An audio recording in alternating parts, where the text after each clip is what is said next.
you want, what you want.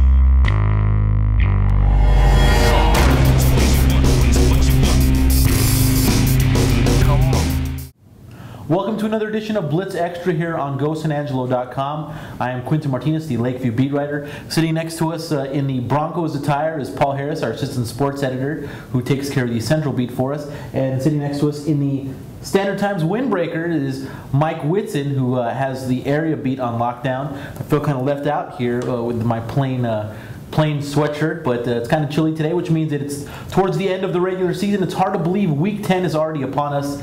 It seems like just a few weeks ago we were starting the regular season, and now it is the final week of the regular season. A lot of playoff spots to be decided this week. Some were already decided last week. Believe it or not, some of the teams in our coverage area have already finished their regular season. We'll get to them in a little bit as well. But we start off with the team in our coverage area here in San Angelo that actually, by way of what they did last week, actually has a chance to do something Friday night that they haven't done in almost 50 years. That's right. You know, the Central Bobcats beat Lubbock Monterey 24-0, and that put them on the brink of history. You know, they haven't had an undisputed district title since 1963. That's 48 years, and with the win this week at Amarillo Tascosa, they can complete the perfect run through district.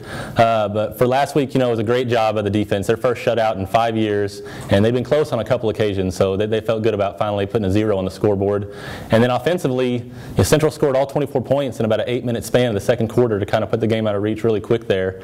Cole Fielder, he had a touchdown catch. That's his 7th of the year. And Corey Lopez, his 3rd straight 2-touchdown catch night.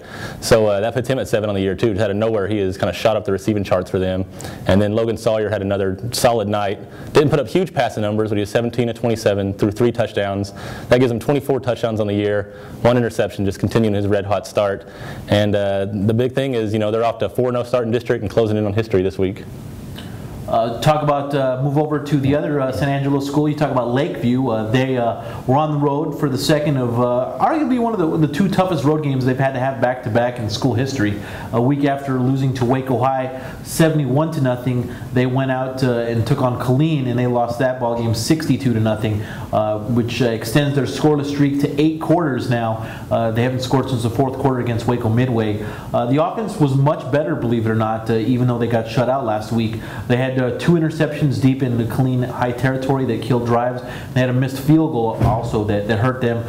Killeen's big thing was that they were able to score on the first play 4 times of a drive in the first half, including the first play of the game, and that really didn't give Lakeview's defense a chance to get settled in at all and to create any stops. I mean, they were quick. Once they hit the outside and found some open space, their speed really took over. So tough go for the Lakeview Chiefs, who dropped to 0-9 on the season. They have one more chance next week, which we'll get to this week on Friday night at home on senior night against Waco University. But before we talk about that, out in the area, we had game of the week that actually kind of turned into a little bit of a mismatch by the end of that game, Mike. Yeah, a really big game out in Goldthwaite. Mason Punchers, Goldthwaite Eagles. You know, kind of been going back and forth for years and years. Goldthwaite's actually had Mason's number the last few years, but Mason was able to prevail in this one big, 55-21. Keep their undefeated season intact and kind of avenge the 2 losses that Goldthwaite hung on last year. In this game, David Moore, his carries has been drastically reduced from what he was carrying the ball last year, but this was a game where they really put the ball in his hands, and he got his first win as a Mason puncher over Goldthwaite and just ran big 230-something yards on the Eagles. Possible that those 2 schools can meet up again in the postseason, so it should be interesting to watch. Talk about this week, you know, we just briefly alluded to it, the Lakeview Chiefs. They host on senior night Waco University, the other school that's already been eliminated from playoff contention in District 8-4A. So with Waco University having little to play for, Lakeview, you know, basically kind of playing for pride on senior night. I think Doug Kuhlman wants to see just a much better game out of his team. You know, half the team, 15 of their 32 players, I think, are seniors on this roster, so they want to come out. They want to show everybody that they can play much better than they've seen the last couple of weeks in district play. So if they can just get ahead early, Waco University's never had to come on the road. They're the last team to have to make that 220-mile trek from Waco to San Angelo in this 2-year of realignment in District 8-4A. So not sure how they're going to react to that. And they've been able to kind of excel in some of those situations prior to at San Angelo Stadium. So that's something that Lakeview is hoping for. A couple three-year seniors starting their last game for the Lakeview Chiefs include Miles Wheeler as well as Victor Salcedo, guys who really been thrust into two-way roles this year, but they're playing their final game as Lakeview Chiefs on Friday night, so guarantee that they'll have the emotion high and ready for a big ball game against the Trojans in the finale of the regular season. You talk about the Central Bobcats, they're a team, like we mentioned just a couple minutes ago, that are playing for some history Friday night. That's right. And if they're going to make history, they're going to have to do it a long way from home. It's the second time this season they're going to have to go all the way to Amarillo and take on Tascosa. Tascosa's been a little bit disappointing this year. Really, some thought they might be able to contend for the district title. They're 4-5 overall, 2-2 in district, but still a dangerous team.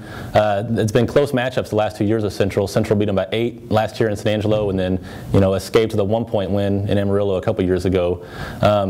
Central head coach Brent Davis was telling me he thinks that it's kind of a tough matchup for them. They're coming off a 34-3 loss to Amarillo High, but as far as Central is concerned, it could be a tough matchup because they're not one-dimensional like some of the other district opponents have been. They mix in the run and the pass, and they're particularly dangerous with the pass. So it could test Central secondary, which was without their top cornerback last week, Tavion Ritchie. He had had a high ankle sprain the week before against Lubbock High, but Davis told me he expects him to be back this week and ready, and I think that's going to be the big thing to look for is if they can limit Tascosa's passing game, then Central should have a good shot at completing this historic run they're on. I think in some of our area contests, we have quite a few of them, Mike, that are actually going to be either deciding district championships or deciding playoff spots. Absolutely, and you have to start in Sonora Friday night. Coleman, Sonora for the district title.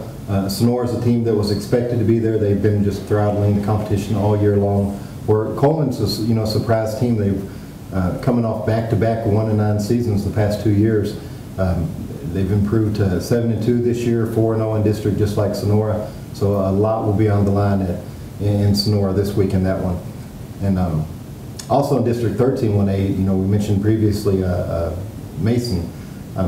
Mason was kind of expected to be there in that district title game as well, but instead of Goldthwaite, who they took care of last week, Winners has stepped up this year, and it's going to be Mason and Winners for the title in 13, 1A. It's hard to believe the schedule that Mason's had the last 2 weeks of the season. That's definitely going to get them prepared for the postseason. Anything else that you think that could be deciding some playoff spots for us, Paul? Yeah, I think that it could be even more exciting than the district title games, because they're for it's all on the line, third place and the playoff spot or go home, And so that's a junction in San Saba. That's a big one right there, third place and winners in, losers out. And then also Cristobal and Miles. If Cristobal can pull off the upset over Miles, Cristobal will get in the playoffs. Those are 2 big games to look for also.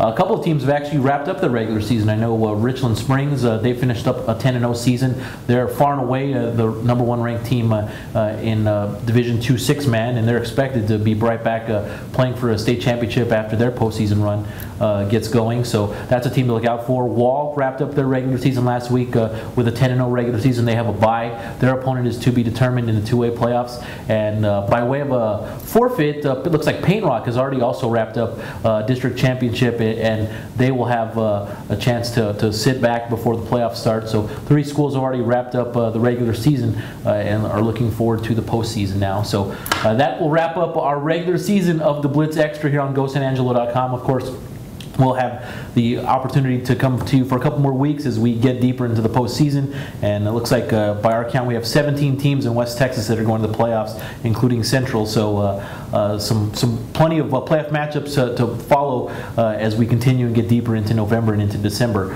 Hopefully, with some of these teams in West Texas come back fighting for state championships and not just regional berths and whatnot. So we'll have that for you as Blitz Extra continues into the postseason. Don't forget, you can follow us on GoSanAngelo.com. You can follow us on Facebook with West Texas Football, and you can also follow us on Twitter with Blitz WTFB. We'll give you all scoring updates on Friday nights. Don't forget, try to beat the General. The General has won the last 2 weeks.